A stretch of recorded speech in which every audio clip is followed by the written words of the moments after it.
மீட்பருமாகிய இயேசு கிறிஸ்துவின் நல்ல நாமத்தினாலே மிகவும் எனக்கு அன்பானவர்களே, உள்ளத்தின் ஆழத்திலிருந்து உங்களை அன்போடு வாழ்த்துகிறேன், ஆசீர்வதிக்கிறேன். இந்த பரிசுத்த ஓய்வு நாளிலும் நாம் நம்முடைய ஆண்டோடைய நல்ல வார்த்தையை கேட்கப் போகிறோம். ஆகவே தேவனாகிய கர்த்தர் நம்மோடு பேசும்படியாக ஒரே மனதோடு வார்த்தையின் மேல் வாஞ்சை உள்ளவர்களாய் நீங்கள் காணப்படுவீர்கள் என்று சொன்னால், நிச்சயமாக இந்த நாளிலே தேவனாகிய கர்த்தர் அவருடைய நல்ல வார்த்தைகளை நமக்கு தர அவர் உண்மை உள்ளவராக இருக்கிறார். ஆகவே தேவனாகிய கர்த்தருடைய நல்ல வார்த்தைகளுக்காக ஒரு நிமிடம் தலைகளை தாழ்த்தி நாம் ஜெபிக்கப் போகிறோம். சர்வவல்லமையுள்ள பிதாவே, எங்களோடு பேசி எங்களை உற்சாகப்படுத்தவும் பலப்படுத்தவும் செய்கிற எங்கள் நல்ல தகப்பனே, இந்த நல்ல பரிசுத்த ஓய்வு நாளிலும் உம்முடைய நல்ல வார்த்தைகளை நாங்கள் எதிர்பார்த்து காத்திருக்கிறோம். அப்பா, வார்த்தையின் மூலம் எங்களை உற்சாகப்படுத்தி தைரியப்படுத்தி பலப்படுத்துகிற கர்த்தருடைய கரத்தில் ஒப்புக் கொடுக்கிறோம். நீரே உம்முடைய வார்த்தையினால் நம்மை எங்களோடு கூட பேசும்படிக்காக ஜெபிக்கிறோம். அடிமை மறைப்பீராக, நீர் மாத்திர வார்த்தையை வெளிப்படுவீராக. தடைகள் யாவற்றையும் கர்த்தர் நீக்கி போடும். ஆமென். நல்ல வார்த்தையின் மூலமாக நாங்கள் சந்தோஷப்பட்டு கிறிஸ்துவுக்குள் கழிகூற உதவி செய்யும். இயேசு கிறிஸ்துவின் நாமத்தில் ஜெபிக்கிறோம் பிதாவே. ஆமென், ஆமென்.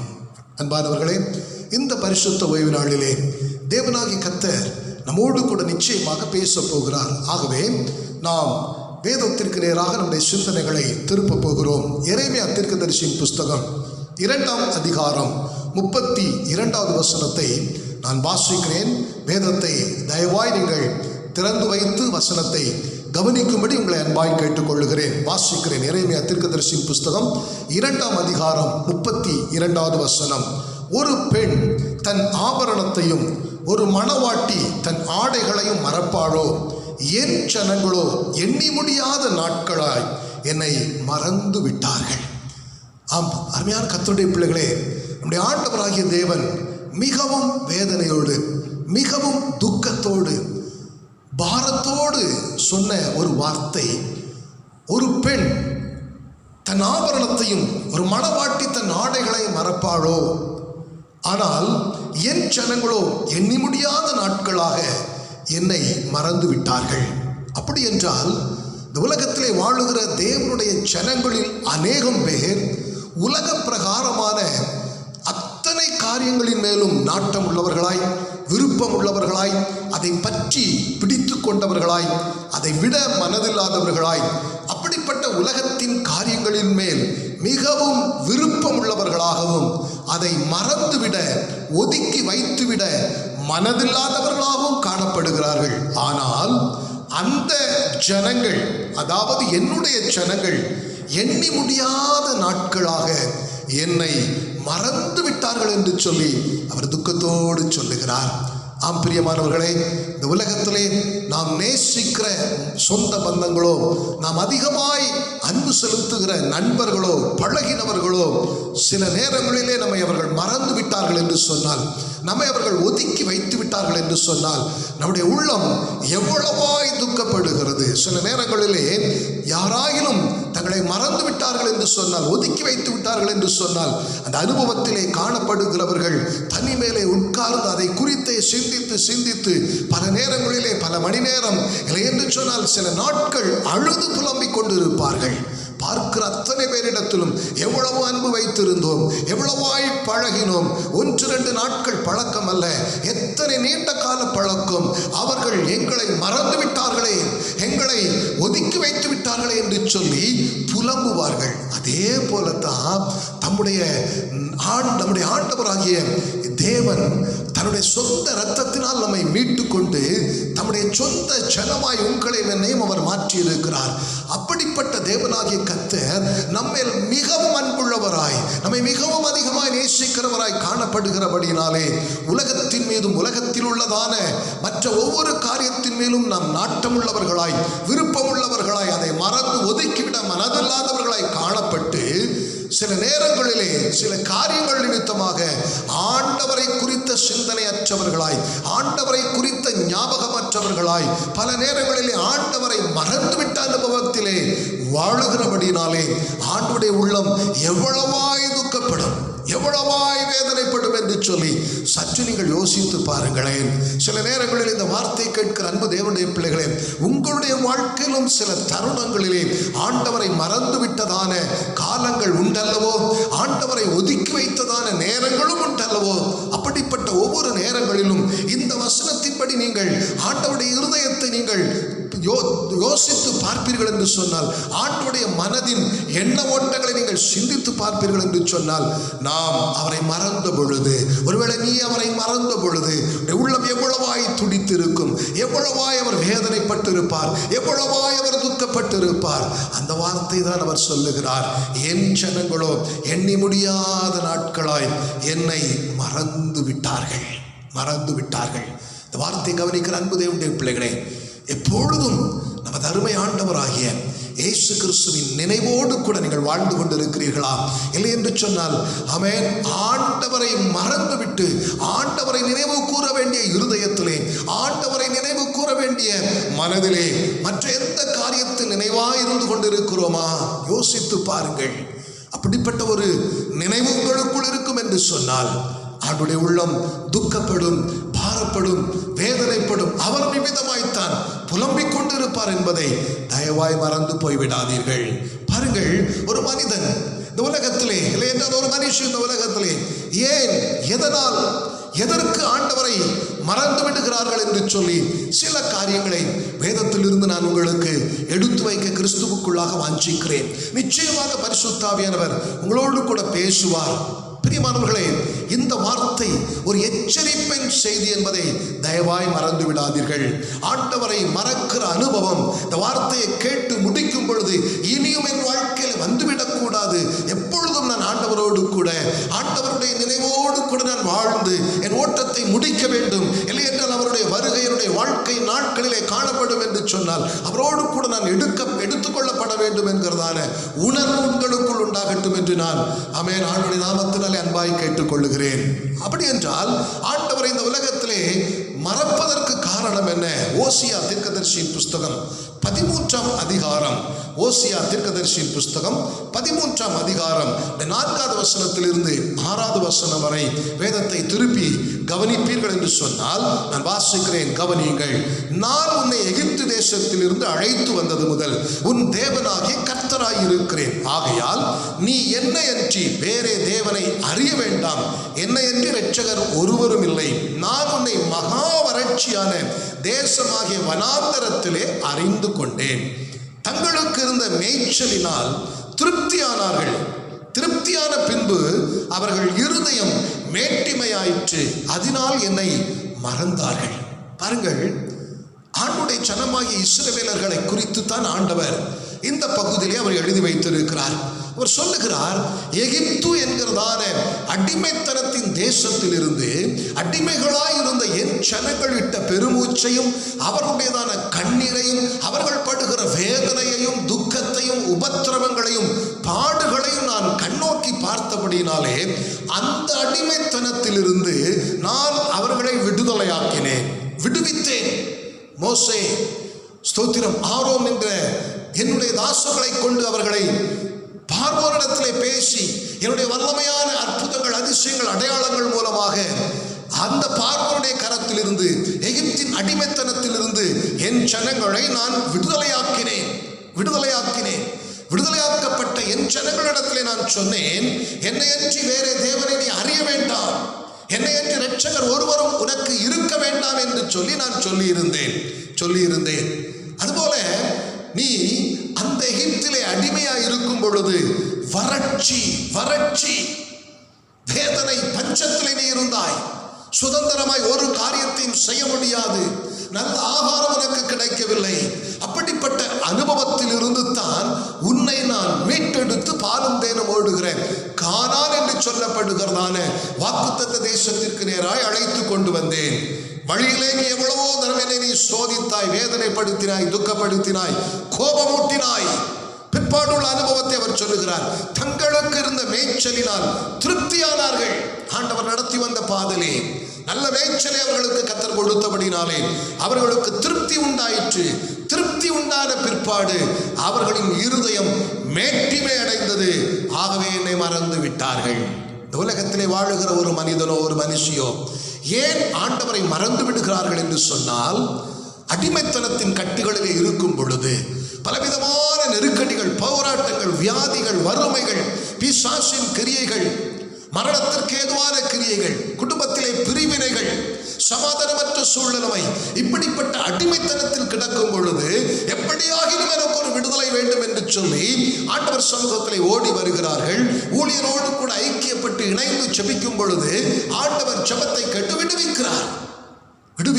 நெருக்கடிகள் மாறுகிறது, பிரச்சனைகள் மாறுகிறது, கடன் பாரங்கள் நீங்குகிறது, வேதனைகளும் பிசாசின் போராட்டங்களும் ஒன்றொன்றாய் மாற ஆரம்பிக்கிறது. வாழ்க்கையில கர்த்தர் விரும்புகிற காரியத்தை கொடுக்க ஆரம்பிக்கிறார்.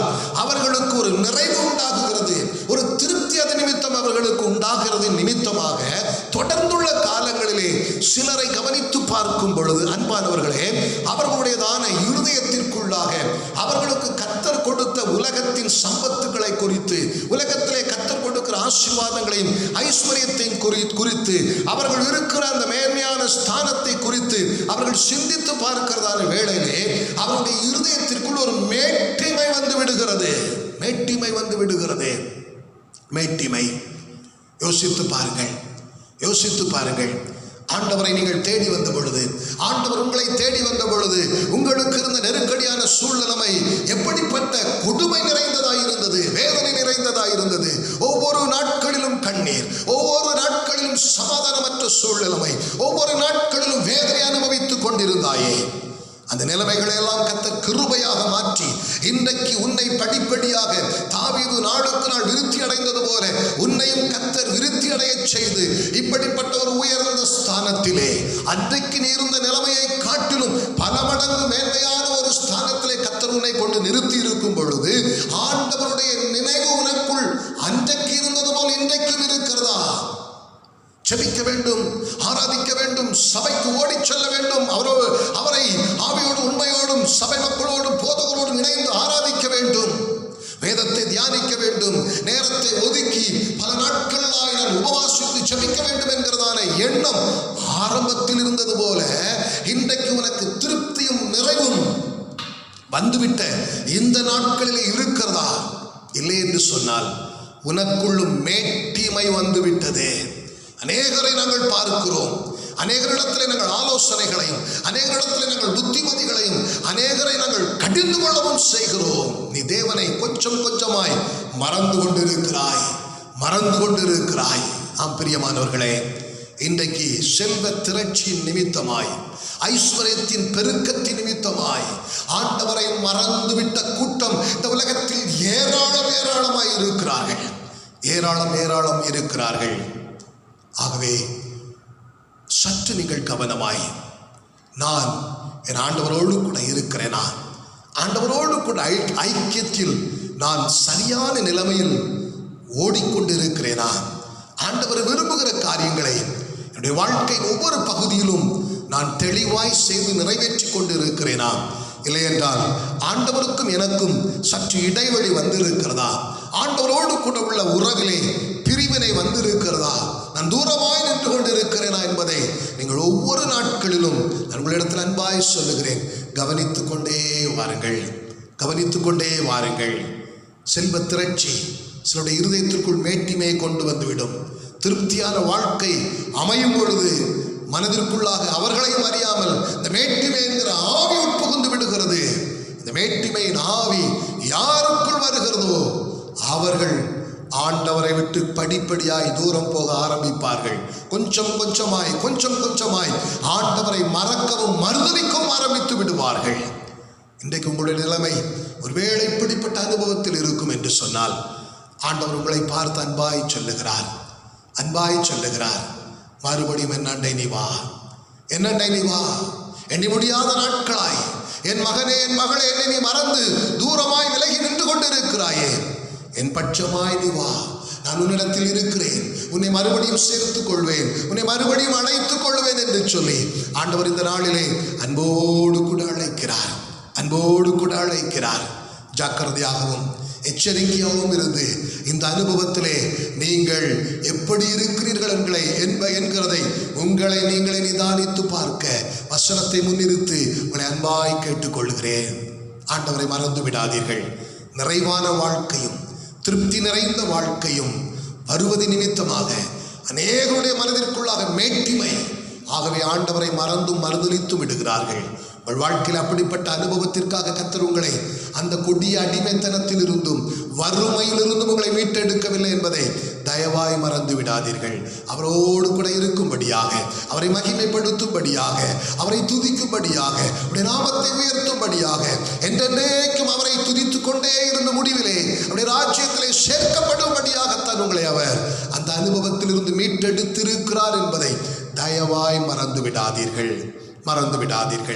இரண்டாவது காரியம், ஏன் மனிதர்கள் தேவ ஜனங்கள் ஆண்டவரை மறந்து விடுகிறார்கள் என்று சொன்னால், அதே எரேமியா தீர்க்கதரிசியின் புஸ்தகம் 2ஆம் அதிகாரம் 11வது வசனம் இவ்விதமாய் சொல்லுகிறது, எந்த ஜாதியாவது தேவரல்லாத தங்கள் தேவர்களை மாற்றினது உண்டோ என்று பாருங்கள்.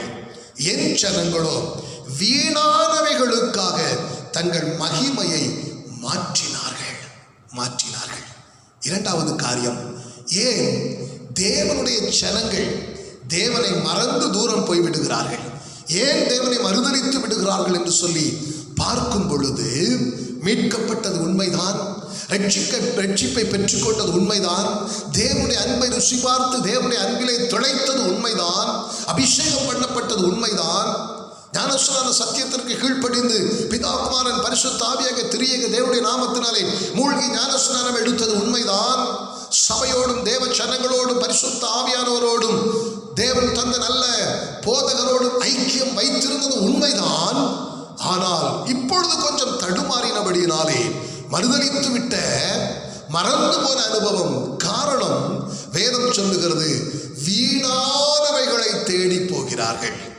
ஆண்டவரை தேடி வந்தவர்கள், ஆண்டவர் பட்சமாய் இருந்தவர்கள், ஆண்டவர் வசனத்தை தேடினவர்கள், ஆண்டவர் கொடுக்கிற ஆவிக்குரிய பூமிக்குரிய சரீர உலக பிரகாரமான ஆசீர்வாதங்களையும் விடுதலைகளையும் மேன்மைகளையும் எதிர்பார்த்த ஜனங்கள், தேடிக்கொண்டிருந்த ஜனங்கள், பரலோக ராஜ்யத்தை வாஞ்சித்து அதற்காக ஆயத்தப்பட்டு கொண்டிருந்த ஜனங்களில் சிலர் இந்த கடைசி நாட்களிலே வீணானவைகளை தேடி போக ஆரம்பித்து விடுகிறார்கள். வீணான காரியங்கள் உலகத்தில் ஏராளம் இருக்கிறது. அந்த ஜனங்கள் வீணான காரியங்களுக்கு நேராக ஸ்தோத்திரம் தங்களுடையதான ஸ்தோத்திரம் சிந்தனையை திருப்புகிறார்கள், தங்களுடைய மனதை திருப்புகிறார்கள். மனதையும் சிந்தனையும் திருப்புகிறபடினாலே வீணான எண்ணங்கள் இருதயங்களை நிரப்ப ஆரம்பிக்கிறது. முந்தின நாட்களிலோ தேவனுடைய சிந்தனை, பரிசுத்த சிந்தனை, வசனத்தை குறித்த சிந்தனை, பாடி அவரை மகிமைப்படுத்தின ஒரு சிந்தனை, ஆராதித்த சிந்தனை, வசனத்தை கேட்டு உணர்வடைந்த ஒரு பெரிய நல்ல அனுபவம் நிறைந்த சிந்தனைகள், ஆண்டவருக்காக எதையாகிலும் செய்ய வேண்டும், எதையாகிலும் சாதித்து விட வேண்டும் என்கிறதான சிந்தனை. ஆனால் இப்பொழுதோ உலக பிரகாரமாய் அழிவிற்கு நேராக இழுத்துச் செல்லுகிறேன், தேவனை மறக்கச் செய்கிற வீணான காரியங்கள் ஏராளம் இருக்கிறது. உங்களுக்கு நன்றாய் தெரியும், வீணான காரியங்கள். இதை செய்வதனால சல்லி காசுக்கு பிரயோஜனம் இருக்காது. சரீரம் கெட்டு போகும், சிந்தனை கெட்டு போகும், பரிசுத்தம் இழந்து போகும், ஆத்துமா கெட்டு போகும். இப்படிப்பட்ட எத்தனையோ காரியங்கள் இந்த உலகத்தில் நிரம்பி இருக்கிறது. அந்த காரியங்களால் உலகம் நிறைந்து காணப்படுகிறது. தெய்வ பிள்ளைகளோ அந்த காரியங்களுக்கு நேராக, வீணான காரியங்களுக்கு நேராக தங்களுடைய சிந்தனைகளை திருப்பாதபடிக்கு வசனம் சொல்லுகிறது, தங்களுடைய சிந்தனையினாலே வீணர்களாகிவிட்டார்கள். வீணான காரியங்களை சிந்திக்கிறவர்கள் வீணர்கள் என்று வசனம் சொல்லுகிறது. வேஸ்ட், ஒன்றுக்கும் பிரயோஜனம் இல்லாத காரியங்கள். ஆனால் உலக பிரகாரமாய் ஸ்தோத்திரம் வசனம் சொல்லுகிற ஒன்றுக்கும் பிரயோஜனம் இல்லாத அந்த வீணான காரியங்கள் உலக பிரகாரமாய் இன்பத்தை கொடுக்கிறதாய், மனதை மயக்குகிறதாய், ஸ்தோத்திரம். எல்லாம் அது நிறைந்து காணப்படுகிறது. ஆனால் அதனுடைய முடிவு பாதாளம், அதனுடைய முடிவு அழிவு, முடிவு நரகம், முடிவு நித்திய அழிவு. ஆனால் உலக பிரகாரமாய், மாம்சீக பிரகாரமாய், ஸ்தோத்திரம், இப்படிப்பட்ட வீணான காரியங்களை சிந்தித்து அந்த காரியத்திலே மனதை திசை திருப்பி அந்த காரியத்தை அனுபவிக்க ஆரம்பிக்கும் பொழுது மனதிற்கு இன்பம் உண்டாகும், மாம்சத்திற்கு, அதாவது சரீரத்திற்கு இன்பம் உண்டாகும், நன்றாயிருந்தது போல இருக்கும். முடிவை பார்க்கும் பொழுது அது அழிவிலே கொண்டு நிறுத்திவிடும் என்பதை மறந்து விடாதீர்கள். உங்களுடைய நினைவுகள் எப்படிப்பட்டதா இருக்கிறது? பரிசுத்த சிந்தனை இருக்கிறதா? பரிசுத்த பார்வை இருக்கிறதா? பரிசுத்த செயல்கள் இருக்கிறதா? இல்லை என்றால் இந்த உலகம் முழுவதும் நிரம்பி இருக்கிறதான வீணான சிந்தனைகளால், வீணான பார்வை. ஸ்தோத்திரம். சிலர் பார்த்தீங்கன்னா கற்பனையிலே மிதந்து கொண்டிருப்பார்கள்.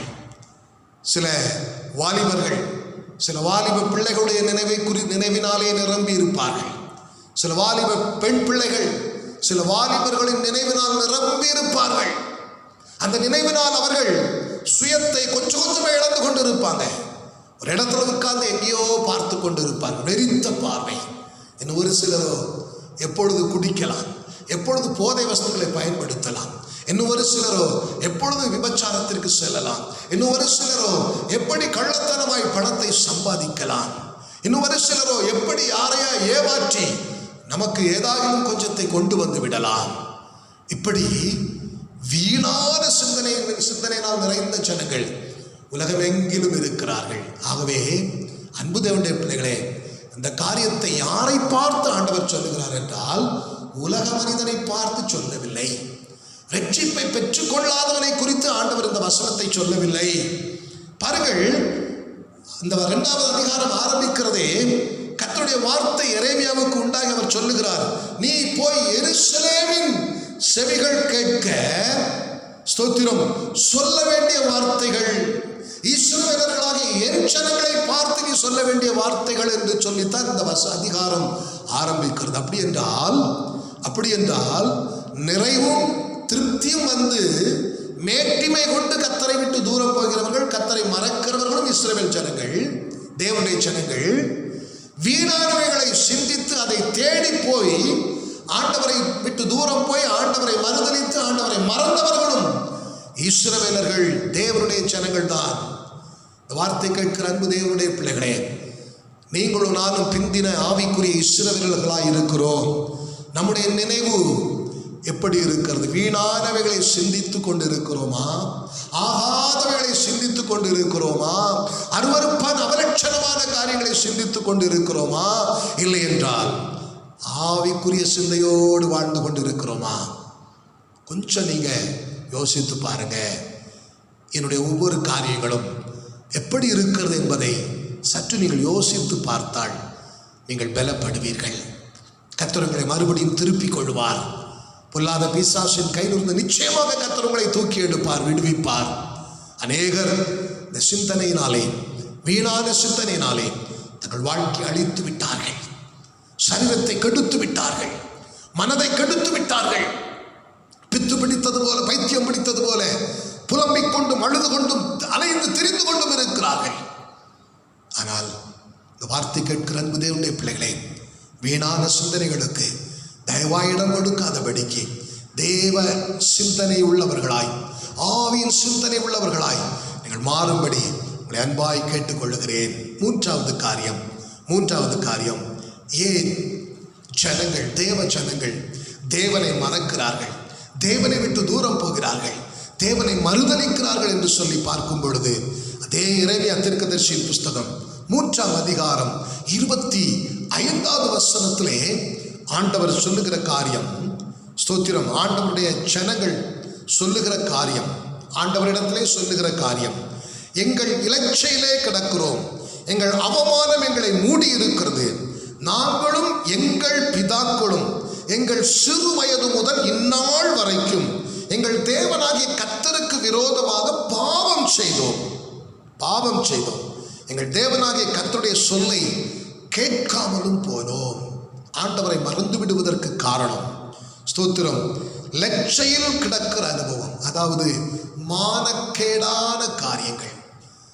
உலகத்தில் நடக்கிற சில காரியங்களை குறித்து பேசுவதற்கும், சில காரியங்களை குறித்து கேட்பதற்கும், சில காரியங்களை சிந்திப்பதற்கும் மானக்கேடாக இருக்கும். சிலர் பார்த்து சொல்லுவாங்க, ஏன் இப்படி மானங்கெட்ட வேலையை செய்கிற, ஏன் இப்படி மானங்கெட்ட தொழிலை செய்கிற சொல்லுகிறார்கள் அல்லவா? அதே போன்ற அனுபவத்தில் தான் இஸ்ரவேலர்கள் தேவ ஜனங்கள் இருந்து கொண்டிருக்கிறார்களாம். அது மாத்திரமல்ல, சிறு வயது தொடங்கி நாங்களும் எங்கள் பிதாக்களும் என்ன செய்கிறோம் என்று சொன்னால் பாவம் செய்கிறோம். எங்களுடைய கர்த்தருடைய சத்தத்திற்கு செவி கொடுக்காமல், அந்த சத்தத்தை கேட்காமல் போய்விட்டோம். ஸ்தோத்திரம். 3 காரியங்கள் பாருங்கள். பாவம், கர்த்தருடைய சத்தத்திற்கு செவி கொடுக்காத அனுபவம், லட்சையில் கிடக்கிற அனுபவம். இன்றைக்கும் அநேகருடைய வாழ்க்கையிலே கர்த்தருடைய எச்சரிப்பின் சத்தத்தை சொல்லும் பொழுது கேட்டும் கேட்காதது போல கர்த்தருடைய வார்த்தையை அப்படியே அலட்சியம் பண்ணி விடுகிறார்கள். ஆனால் அநேகர் உணர்வடைகிறார்கள். நாம் உணர்வுள்ளவர்களாய் மாற வேண்டும். இன்றைக்கு பாருங்கள், இப்படி கடினமான எச்சரிப்பின் வார்த்தையை கேட்க மனதில்லாத ஜனங்கள் ஏராளம் இருக்கிறபடினாலே இதை தங்களுக்கு சாதகமாய் பயன்படுத்தி கொண்ட அநேக ஊழியக்காரர்களும், ஸ்தோத்திரம், சில சுவிசேஷகர்களும் ஆசீர்வாத பிரசங்கங்களால் தங்களை நிறைத்துக் கொண்டு எப்படிப்பட்ட வாழ்க்கையில் விழுந்து கிடக்கிற, பாவத்தில் மூழ்கி கிடக்கிற, கர்த்தருடைய சொல்லை கேட்காமல் இருக்கிற ஜனங்களுக்கு நேராக வந்து நீங்கள் ஆசீர்வாதமாய் இருப்பீர்கள், நன்றாய் இருப்பீர்கள் என்று சொல்லி கள்ள தீர்க்க தரிசனங்களை, கர்த்தர் சொல்லாத காரியங்களை அவர் சொன்னதாகவும், தாங்கள் தரிசிக்காத காரியத்தை தரிசித்ததாகவும் வசனத்திற்கு மாறாய் அவர்களை நடத்தி கொண்டிருக்கிறார்கள். ஆகவே அன்பு தேவனுடைய பிள்ளைகளே, எச்சரிப்பின் வார்த்தைக்கு நீங்கள் முதலிடம் கொடுங்கள். ஒரு கடிந்து கொள்ளுதலின் வார்த்தை உங்களுக்கு நேராய் ஆவியானவர் மூலமாய் உணர்த்தப்படும் பொழுது உணர்வடையுங்கள். ஸ்தோத்திரம். காரணம், இனியும் காலம் செல்ல போவது இல்லை. காலம் கொஞ்சம் தான் நமக்கு முன்பாக இருக்கிறது. அந்த கொஞ்ச காலத்திற்குள்ளாக நாம் நம்மை சீர்படுத்திக் கொள்ள வேண்டும். கர்த்தருக்குள்ளாக நம்மை உறுதிப்படுத்திக் கொள்ள வேண்டும். கர்த்தருக்குள்ளாக நம்மை மறுபடியும் கட்டிக்கொள்ள வேண்டும். கர்த்தருக்குள்ளாக நிலைநிறுத்திக் கொள்ள வேண்டும். அப்பொழுதுதான் அந்த ராஜ்யத்தை நம்ம சுதந்திரித்துக் கொள்ள முடியும். பாவம் செய்யும் பொழுது மனதிற்கும் மாமிஷத்துக்கு இன்பமாகத்தான் இருக்கும். ஆனால் முடிவு அழிவு, முடிவு பாதாளம். ஆகவே இங்கே தேவ ஜனங்கள் தேவனிடத்தில் ஒத்துக்கொள்கிறார்கள். நாங்கள் லட்சைக்குள்ளாய் கிடக்கிறோம், மானக்கேடான காரியங்களை செய்து கொண்டிருக்கிறோம், பாவத்திற்குள்ளாக விழுந்து கிடக்கிறோம். அதே போல நம்முடைய சத்தத்திற்கு செவி கொடுக்காமல் இருக்கிறோம். அந்த 3 காரியம்தான் தேவனாகி உம்மை விட்டு நாங்கள் தூரம் போனதற்கும், மறந்து போனதற்கும், மறுதலித்ததற்கும் காரணம் என்று சொல்லுகிறார்கள். உலகத்திலே பலவிதமான பாவங்கள் மிகவும் அதிகமாய் மலிந்து கிடக்கிறது. ஒரு மனிதனுடைய இருதயத்திற்குள்ளாக, ஒரு மனுஷனுடைய இருதயத்திற்குள்ளாக பாவ உணர்வு, பாவ உணர்ச்சியினால் தூண்டப்படும் பொழுது அந்த சில நொடி பொழுதில் பிசாசு என்ன செய்கிறான் தெரியுமா? தேவனுடைய ஜனங்களை புத்தி மழுங்க பண்ணி, மனக்கண்களை குருடாக்கி, நாம் யார் என்பதை மறந்து போக செய்து விடுகிறான். நாம் யார்? இயேசு கிறிஸ்துவின் விலையேற பெற்ற பரிசுத்தமுள்ள இரத்தத்தினாலே பாவமர கழுவப்பட்ட தேவனுடைய பிள்ளைகள். இந்த எண்ணத்தை, நான் ஆண்டவருடைய பிள்ளை என்கிற எண்ணத்தை மறக்க செய்து விடுகிறான். ஆதாம் ஏவாள் துவங்கி இதுவரையிலையும் இந்த உணர்வை அவன் தூண்டி தாங்கள் யார், தன்னுடைய ஸ்தானம் என்ன என்பதை மறந்து போக செய்து விடுகிறான். பிற்பாடவன் செய்கிற காரியம் தேவனையும், தேவனுடைய அன்பையும், தேவனுடைய வார்த்தைகளையும், வேறுபாட்டின் அனுபவத்தையும், அபிஷேகம் பண்ணப்பட்டவர்கள் என்கிறதான உணர்வையும், இப்படிப்பட்ட எல்லா ஆவிக்குரிய அனுபவங்களையும் நொடிப்பொழுதில் மறக்க செய்து பாவத்தில் விழ வைத்து விடுகிறான். இல்லை என்றால் பாவத்தில் தள்ளிவிட்டு விடுகிறான். இந்த நொடிப்பொழுதின் ஏற்பட்ட உணர்ச்சியினாலே, உணர்வலைகளினாலே விழுந்து போனவர்கள் அன்று முதல் இன்று வரைக்கும் ஏராளமானவர்கள் இருக்கிறார்கள். பாருங்கள், பிலேயாம், கேயாசி, யூதாஸ் காரியத்து, இவங்கெல்லாம் ஸ்தோத்திரம் பணம் என்கிறதான காரியத்தில் விழுந்து போனவர்கள். சிம்சோன், தாவீது, சாலமோன், இவர்களெல்லாம் மாம்சீக இச்சை இதிலே விழுந்தவர்கள். ஸ்தோத்திரம், இளையகுமாரன் கெட்ட நண்பர்களோடு சவகாசம் வைத்து விபச்சாரத்திலே, அண்ணன் சொல்லுகிறார், தகப்பன் வீட்டிலே திரும்பி வந்த இளைய மகனுக்கு விருந்து வைத்துக் கொண்டிருக்கும் பொழுது மூத்த சகோதரன் சொல்லுகிறார், வேசிகளிடத்தில், விபச்சாரிகளிடத்தில் சொத்தையெல்லாம் அழித்து கொண்டு வந்தானே என்று சொல்லி விபச்சார மயக்கத்திலே இந்த இளையகுமாரன் விழுந்து போனான். பேதுரு சிலருடைய வார்த்தையை கேட்டு ஆண்டவரை மறுதலித்து விட்டார். இப்படிப்பட்ட அனுபவம் நிறைந்தவர்கள் வேதத்திலும் அடையாளங்களாக பொறித்து வைக்கப்பட்டிருக்கிறார்கள். இதிலே ஸ்தோத்திரம், தாவீது ஆண்டவரிடத்திலே உணர்வடைந்து மறுபடியும் வந்தார். ஸ்தோத்திரம், இதெல்லாம் நாம் அறிந்திருக்கிறோம். பேதுரு மறுபடியும் ஆண்டவரிடத்தில் வந்தார். ஆகவே ஆண்டவரிடத்தில் மீட்பு உண்டு. ஒருவேளை விழுந்திருக்கலாம், வெற்றியான மானக்கேடான காரியத்தில், பாவத்தில். ஸ்தோத்திரம், இன்னும் வசனம் சொல்லுகிறது போல கர்த்தருடைய சத்தத்தை கேளாமல் போன அனுபவத்தில் விழுந்து போயிருக்கலாம். ஆனாலும் கர்த்தரிடத்தில் இரக்கம் உண்டு, கர்த்தரிடத்தில் மீட்பு உண்டு. இஸ்ரவேல் என்னும் கன்னிகையே, உன்னை மறுபடியும் கட்டுவேன், நீ கட்டப்படுவா என்று சொல்லி ஆண்டவர் சொல்லியிருக்கிறார் அல்லவா? உன்னை மறுபடியும் கட்டி எழுப்ப சர்வ வல்லமுள்ள தேவன் ஆயத்தம் உள்ளவராக இருக்கிறார். பாருங்கள், ஒரு சில நிமிட இன்பத்திற்காக எல்லாவற்றையும் இழந்து பரிதவிக்கிறவர்கள், எல்லாவற்றையும் இழந்து பரிதவிக்கிறவர்கள் உலகத்தில் ஏராளம் பேர் இருக்கிறார்கள்.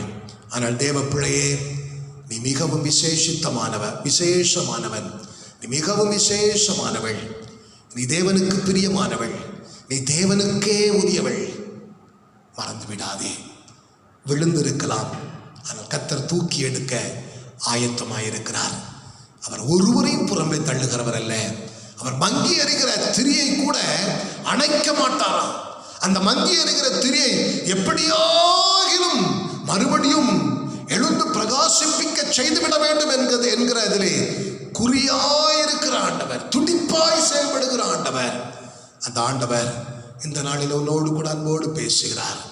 நீ எதில் விழுந்து கிடக்கிறாய்? எந்த பாவம் உன்னை அடிமைப்படுத்தி வைத்திருக்கிறது? எந்த காரியம் உன் சரீரத்திற்கும் மனதிற்கும் இன்பமாய் இருப்பதினாலே நீ விழுந்து கிடக்கிறாய்? ஒன்றை மறந்து விடாதே, நீ தேவனுக்கு பிரியமானவன், நீ தேவனுக்கு பிரியமானவள். தேவன் விரும்புகிற பாத்திரம் நீ, தேவனால் விரும்பப்படுகிற பாத்திரம் நீ என்பதை மறந்து விடாதே. ஆண்டவர் கரத்தில் வருகிறேன் ஆண்டவரே, வருகிறேன் ஆண்டவரே, வருகிறேன் ஆண்டவரே என்று சொல்லி உன்னை ஒப்புக் கொடுப்பாய் என்று சொன்னால் கர்த்தர் உன்னை உயிர்ப்பிப்பார், மறுபடியும் உன்னை கட்டுவார், மறுபடியும் நீ கட்டப்படுவாய். நீ ஆசீர்வாதமாய், நீ சந்தோஷமாய், நீ சமாதானமாய், நீடித்தாயுளோடு இந்த உலகத்திலே வாழ கர்த்தர் உன்னை பலப்படுத்துவார். ஆண்டவர் கரத்தில் நீ ஒப்புக் கொடுக்கணும். கடைசியாக ஆண்டவரை மறப்பதற்கும், ஆண்டவரை விட்டு தூரம் போவதற்கும், ஆண்டவரை மறுதலிப்பதற்குமான காரணம் என்ன? ஏசாயா தீர்க்கதரிசியின் புஸ்தகம் 5ஆம் அதிகாரம் 3வது வசனத்தை வாசிக்கும் பொழுது, என் ஜனங்கள் அறிவில்லாமையினால் சிறைப்பட்டு போகிறார்கள், அறிவில்லாமையினால் சிறைப்பட்டு போகிறார்கள். ஓசியா தீர்க்கதரிசியின் புஸ்தகம் 4ஆம் அதிகாரம் 6வது வசனத்திலே ஆண்டவர் சொல்லுகிறார், என் ஜனங்கள் அறிவில்லாமையினால் சங்காரமாகிறார்கள். என் ஜனங்கள் அறிவை வெறுத்தார்கள். உலக பிரகாரமாய் ஏதாகிலும் புத்தியினமாய் ஒரு காரியத்தை நாம் செய்யும் பொழுது நம்மை அந்த காரியத்திற்குள்ளாய் நடத்துகிறவர்களும், நம்மை விட வயதில் மூத்தவர்களும், நம்முடைய ஆசிரியர்களும், நம்முடைய எஜமானர்களும், நம்முடைய பெற்றோர், நம்முடைய மூத்த சகோதர சகோதரிகள், உறவினர்கள் ஏன் இப்படி புத்தி கட்டத்தனமாய், அறிவு கட்டத்தனமாய் இந்த காரியத்தை செய்கிறாய் என்று சொல்லி நம்மை கடிந்து கொள்ளுகிறார்களே, அதுபோல ஆண்டவர் சொல்லுகிறார், என் ஜனங்களும் அறிவில்லாமையினாலே சிறைப்பட்டு போனார்கள். என் ஜனங்கள் அறிவில்லாமையினால் சங்காரமாகிறார்கள், அழிந்து போகிறார்கள். ஒரு கூட்டம் சிறைப்பட்டு கொண்டிருக்கிறது, இன்னும் ஒரு கூட்டம் அறிவில்லாமையினால் அழிந்து கொண்டிருக்கிறது. காரணம், அவர்கள் அறிவை வெறுக்கிறார்கள். எரேமியா தீர்க்கதரிசியின் புஸ்தகம் 4ஆம் அதிகாரம் 22ஆம் வசனத்தை நீங்கள் வாசித்து பார்க்கும் பொழுது வசனத்தில் ஆண்டவர் சொல்லுகிறார், ஸ்தோத்திரம், 22ஆவது வசனத்தில் ஆண்டவர் சொல்லுகிற காரியம் என்ன?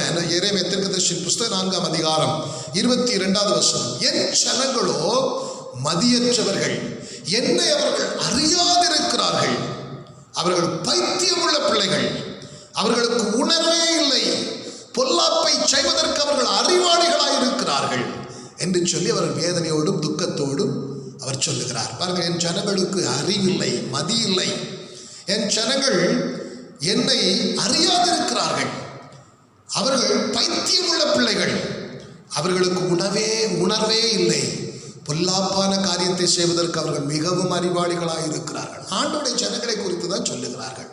இன்றைக்கும் பாருங்க, ஸ்தோத்திரம், இந்த அறிவும் உணர்வும் இல்லாதவர்களாய் அநேக தேவனுடைய பிள்ளைகள் தவறான காரியத்தை செய்து கொண்டிருக்கிறார்கள், பாழ்கடிப்பான காரியத்தை நடப்பித்துக் கொண்டிருக்கிறார்கள்.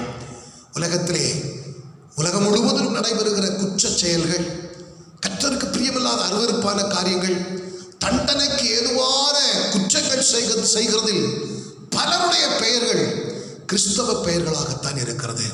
அதே போல குடும்ப வாழ்க்கையையும் வசனத்தின்படி வாழ தெரியாதவர்கள் அநேகர் கோர்ட் படியேறி விவாகரத்திற்காக விண்ணப்பிக்கிறார்கள். அதிலும் பெரும்பான்மையானவர்கள் கிறிஸ்தவர்களாகத்தான் இருக்கிறார்கள். ஒரு மனிதன் எப்படி வாழ வேண்டும் என்கிற கோட்பாடு வேதாகமத்தில் தெளிவாக பரிசுத்த ஆவியானவர் எழுதி வைத்திருக்கிறார்.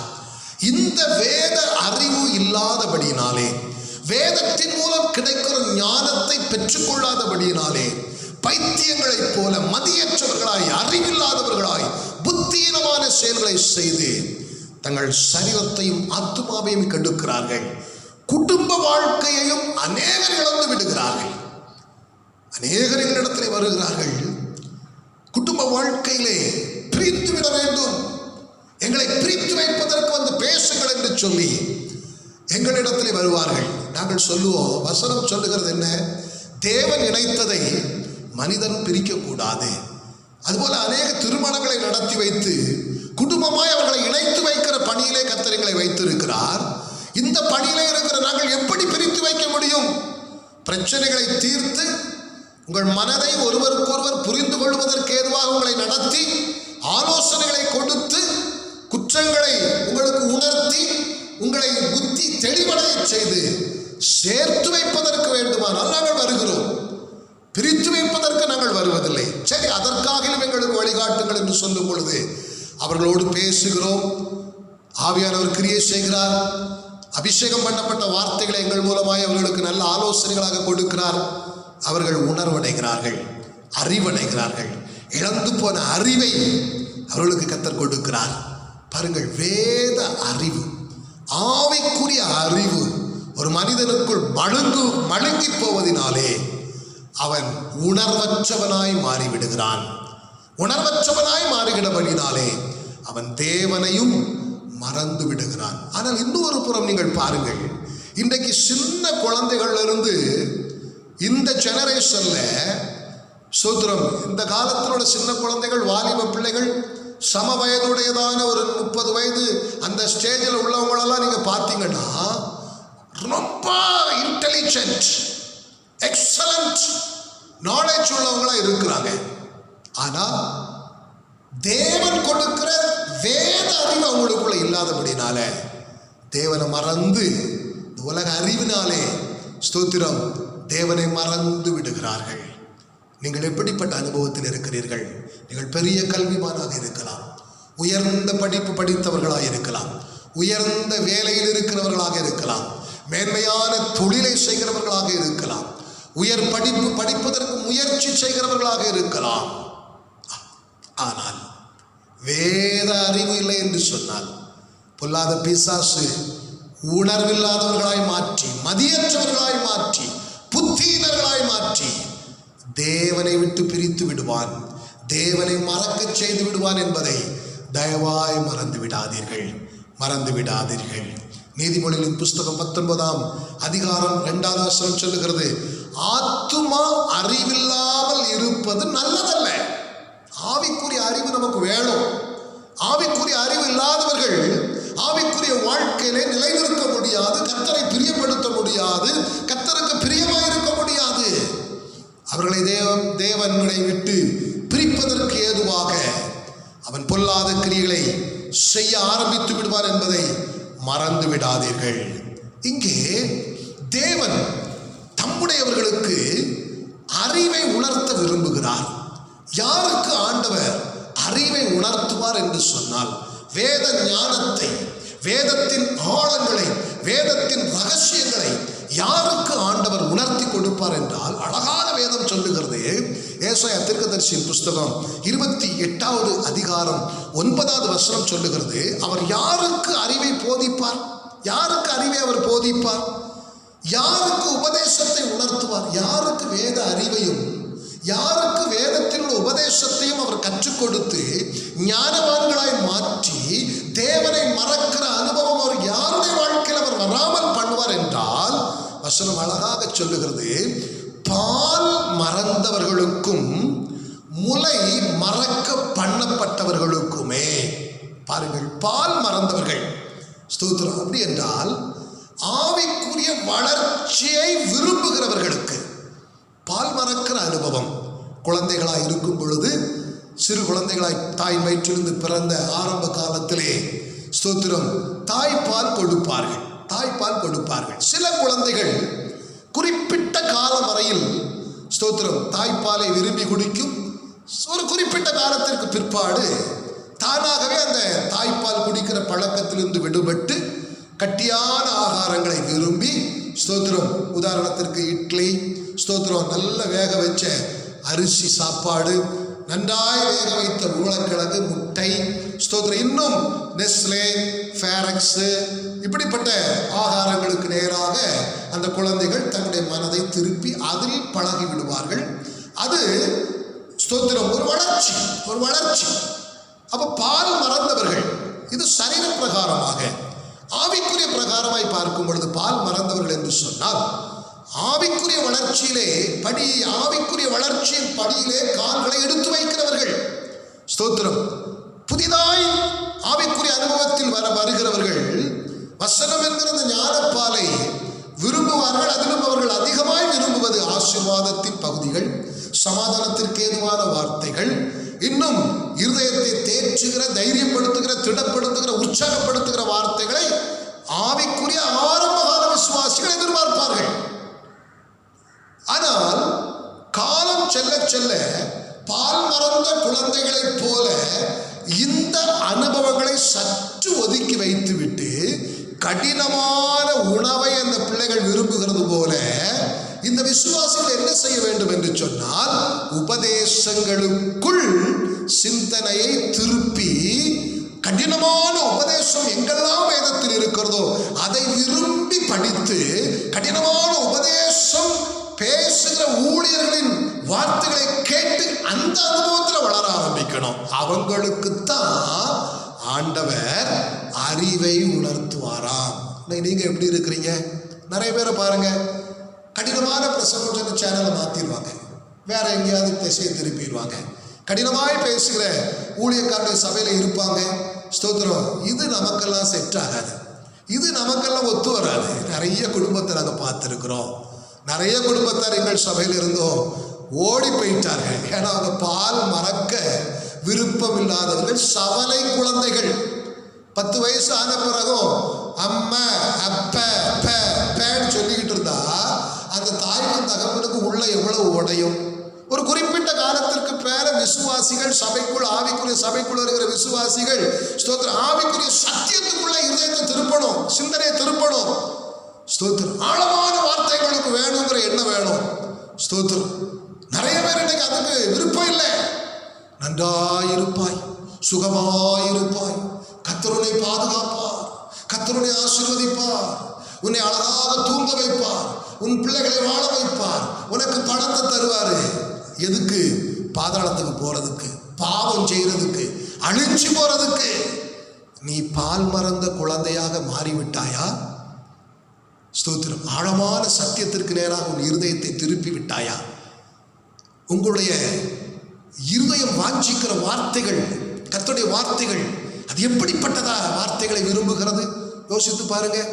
நிறைய பேர்ட்ட பார்க்குறோம், கொஞ்சம் ஹார்டான கர்த்தருடைய வார்த்தைகளை சொன்னா, ஸ்தோத்திரம், நாங்களே உலகத்தில் அடிவோலப்பட்டு, கஷ்டப்பட்டு, துன்பப்பட்டு, நெருக்கப்பட்டு, ஒடுக்கப்பட்டு, புருஷன் ஒரு பக்கம் அடிக்கிறான், இங்க சர்ச்சைக்கு வந்தாச்சுன்னா பாஸ்டர் வசனத்தை சொல்லி அடிக்கிறாரு. ஸ்தோத்திரம். ஒரு இரும்பு நெருப்புக்குள்ள வச்சு புடமிடப்பட்டு அடிக்க அடிக்க அடிக்கதான் அது ஒரு அழகான கருவியாக உருவாகி அநேக காரியத்திற்கு பிரயோஜனப்படும்.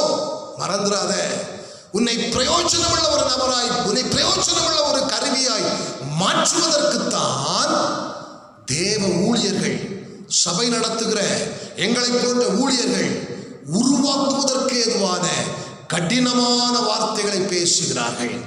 உன்னை உருவாக்காம குழந்தையா வருவேன், ஸ்தோத்திரம், 10 வருஷம் 20 வருஷம் சபையில் இருப்பேன், குழந்தையாவே இருப்பேன், செத்து சாகும் பொழுது இல்லைன்னா ஏசு வரும்பொழுது நீ நரகத்துக்கு போனா, நாங்கள்லாம் ஏசப்பாவுக்கு கணக்கு கொடுக்கணும்.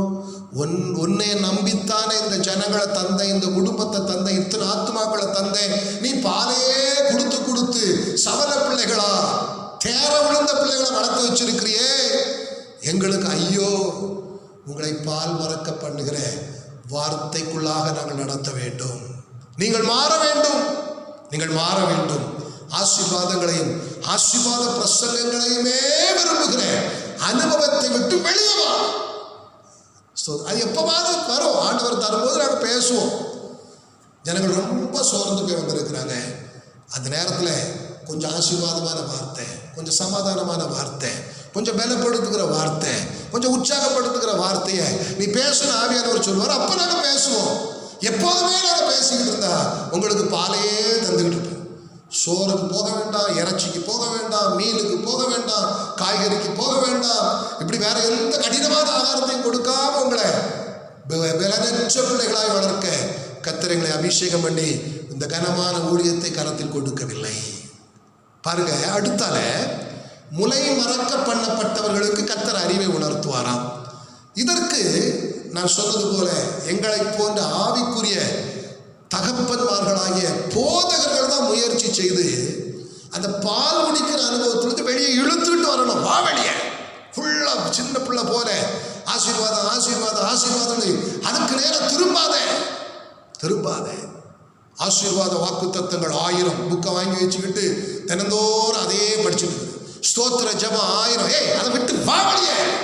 வசனத்தை எடுத்து படி. சும்மா சங்கீதத்தை படிச்சுட்டு கிடக்காதே, சும்மா நீதிமொழிகளை படிச்சுட்டு கிடக்காதே, சும்மா மத்தேயு மார்க்கு லூக்கா யோவானை படிச்சுட்டு கிடக்காதே. அதுக்கு பின்னால போ, தீர்க்கதரிசிகளின் புஸ்தகத்துக்கு வா. ஆதியிலே தேவன் வானத்தை பூமி உண்டாக்கினார், இயேசு கண்ணீர் விட்டார். இதை விட்டா ஒண்ணும் கிடையாது. கர்த்தரின் மேய்ப்பராய் இருக்கிறார். வா வெளியே, கம் அவுட். இந்த மாதிரி பால் கடினமான ஆகாரத்தை விரும்பி இந்த பால் போன்ற உணவை விட்டு வெளியே வா. இதை செய்ய வேண்டியது எங்களுடைய கடமை. பெற்றோர்கள் குழந்தைகளுக்கு, தாய்மார்கள் பால் கொடுப்பார்கள். 10 வயசு குழந்தை அம்மா எனக்கு பால்தான்னு சொன்னா அந்த தாய்க்கு மனது எப்படி இருக்கும்? ஒரு குறிப்பிட்ட வயது வரும் பொழுது தாய் பால் மறப்பதற்கு ஏதுவாக அந்த குழந்தை பால் மறக்கணும். ஸ்தோத்திரம். நல்லா கேள்விப்பட்டிருக்கிறேன். ஸ்தோத்திரம். வேப்ப எண்ணெயை தடவி வச்சுருவாங்க, இன்னும் கசப்பான காரியங்களை அந்த வாய்க்குள்ள வச்சு பாலை குடிக்க விட மாட்டாங்க, அப்படியே மறக்க பண்ணிடுவாங்க. இப்போ உள்ள பிள்ளைகள், பிள்ளை பெற்றெடுக்கிற பிள்ளைகள், அன்பான இப்பொழுது உள்ள இளம் தலைமுறையினர்கள் பெற்ற பிள்ளைக்கு பாலே கொடுக்கறது கிடையாது. பிறந்த அன்னையிலிருந்து ஸ்தோத்திரம் லாக்டோஜன் நம்பர் 1 என்னெல்லாமோ வந்துச்சு, அதுகளையே வாங்கி கொடுத்து அந்த பிள்ளைகளுக்கு சரீரத்தில் பலன் இல்லாமல் 1 வயசுல எழுப்பி நடந்து ஓட வேண்டிய பிள்ளைகள் 3 வயசு வரைக்கும் தரையிலே கிடந்து உருண்டுக்கிட்டு கிடக்குது. பெற்றோர் அழகு பெயரும் ஸ்தோத்திரம். நீ பிள்ளை பெறுவது தான் அழகு, நீ பிள்ளை வளர்ப்பது தான் அழகு, பிள்ளையை பலனோடு வாழ வைப்பது தான் அழகு என்பதை மறந்துடாதே. ஸ்தோத்திரம்.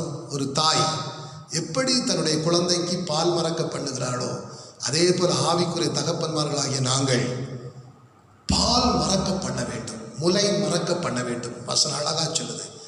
அந்த 2 அனுபவத்துக்குள்ள ஒன்றிலே தன்னால மறக்கணும், இல்லைன்னா மறக்க வைக்கணும். இந்த 2 அனுபவத்துக்குள்ள வந்துட்டாங்கன்னா அவர்களுக்கு ஆண்டவர் அறிவை உணர்த்துவார். அறிவை உணர்த்துவார். வேத அறிவு உங்களுக்குள்ள வரும். நீங்க தேவனை ஒரு நாள் மறக்க மாட்டீங்க. வசனம் சொல்லுது, அறிவில்லாததினாலே, உணர்வில்லாததினால என்னை மறந்து விட்டார்கள். அன்பு தேவனுடைய பிள்ளைகளே, அன்பு தேவனுடைய பிள்ளைகளே, ஆண்டவரை மறக்கிற அனுபவம் வந்து விடாதபடிக்கு நம்ம ரொம்ப கவனமாக இந்த உலகத்தில் வாழணும். கடைசி காலம் வாழ்க்கையில் பரிபூரணமும் நிறைவும் திருப்தியும் வந்ததினால் உண்டான மேட்டிமை தேவனை மறக்க செய்து விடுகிறது. வீணானவைகளை தேடி வீணான சிந்தனைகளினாலே தேவனை மறந்து விடுகிறார்கள். கர்த்தருக்கு விரோதமான பாவம், மானக்கேடான காரியங்கள், ஸ்தோத்திரம், கர்த்தருடைய வசனத்திற்கு சத்தத்திற்கு செவி கொடுக்காத அனுபவங்கள், இவைகள் நிமித்தமாய் கர்த்தரை மறந்து விடுகிறார்கள். அறிவும் உணர்வும் இல்லாதபடினாலே தேவனை மறந்து விடுகிறார்கள். எந்த அனுபவத்தில் இருந்தாலும் கர்த்தர் இன்றைக்கு உங்களை தூக்கி எடுக்க விரும்புகிறார். கர்த்தர் உங்களை அடிமைத்தனத்திலிருந்து, பாவத்திலிருந்து, சாபத்திலிருந்து, விக்கிரக வழிபாட்டிலிருந்து, நோயிலிருந்து, பேயின் பிடியிலிருந்து, கடன் பிரச்சனையிலிருந்து, தற்கொலை எண்ணத்திலிருந்து, மரணத்தின் விளிம்பிலிருந்து உங்களை தூக்கி எடுத்ததனுடைய காரணம் என்ன தெரியுமா? உங்களை ஒவ்வொரு நாளும் நடத்தணும், உங்களை ஒவ்வொரு நாளும் வளர்க்கணும், உங்களை ஒவ்வொரு நாளும் உணர்த்தணும், உங்களை ஒவ்வொரு நாளும் ஆசீர்வதிக்கணும், உங்களுக்கு சமாதானத்தை சந்தோஷத்தையும் தரணும். இதோடு கூட ஆவிக்குரிய சகல ஆசீர்வாதங்களையும் தரணும்.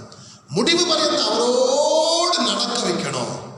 முடிவிலே அவருடைய ராஜ்யத்திற்கு சேர்த்து கொள்ளணும். அதுதான் அவருடைய நோக்கம். இடைப்பட்ட இந்த காலங்களிலே இப்படிப்பட்ட அனுபவங்களை சந்திக்கும் பொழுது நாம் ஜாக்கிரதையாக இருந்து விழுந்து போய்விடாதபடிக்கு, ஆண்டவரை விட்டு தூரம் போய்விடாதபடிக்கு, ஆண்டவரை மறுதலித்து விடாதபடிக்கு, ஆண்டவரை மறந்து விடாதபடிக்கு அவரை உறுதியாக பற்றி கொள்வோம், உறுதியாக பிடித்துக் கொள்வோம்.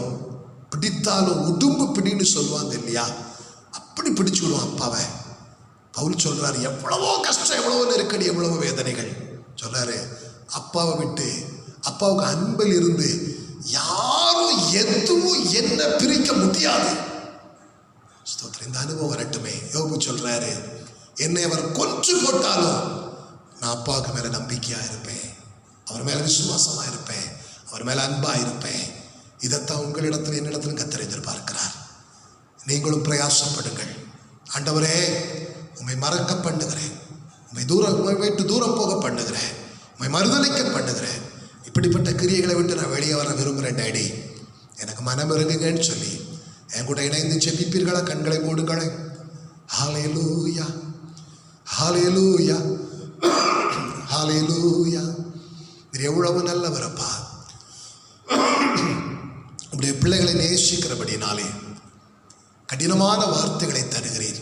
இந்த கடினமான வார்த்தைகள் இருதயத்தை காயப்படுத்துவதற்கு அல்ல, உடைத்து சிதறி போக பண்ணுவதற்கு அல்ல, கட்டி எழுப்பப்படுவதற்காக, உருவாக்கப்படுவதற்காக, உம்மோடு கூட இணைந்து வாழச் செய்வதற்காக, மறுபடியும் கட்டி உயிர்ப்பிக்கப்படுவதற்காக, உம்மோடு கூட நடக்க பழக்குவிப்பதற்காக, உம்மோடு கூட வாழ்ந்து உலகத்திலே சந்தோஷமாய் இருப்பதற்காக, முடிவிலே உடைய ராஜ்யத்திலே சேர்த்து கொள்வதற்காக, இந்த உணர்வு இந்த வசனத்தை கேட்ட பிள்ளைகளுக்குள்ளாய் கர்த்தர் கிருபையாய் தந்தபடினாலும் உமக்கு ஸ்தோத்திரம் அப்பா.